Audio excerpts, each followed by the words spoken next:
Conflict and courage. Build an ark. And God said unto Noah, the end of all flesh is come before me, for the earth is filled with violence through them. And behold, I will destroy them with the earth. Make thee an ark. Genesis 6:13-14. God gave Noah the exact dimensions of the ark and explicit directions in regard to its construction in every particular. Human wisdom could not have devised a structure of so great strength and durability. God was the designer and Noah the master builder.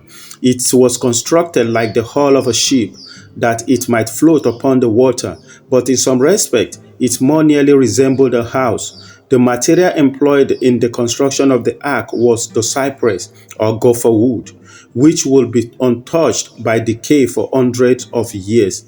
The building of this immense structure was a slow and laborious process. The race of men then living were of great stature and possessed wonderful strength. The trees were vastly larger and far surpassing in beauty and perfect proportions anything mortals can now look upon. The wood of these trees was of fine grain and hard substance. In this respect, more like stone, it required much more time and labor, even of that powerful race, to prepare the timber for building than it requires in this degenerate age to prepare trees that are now growing upon the earth.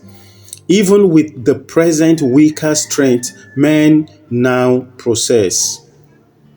Every piece of timber was close-fitted, and every seam covered with pitch. All that men could do was done to make the work perfect.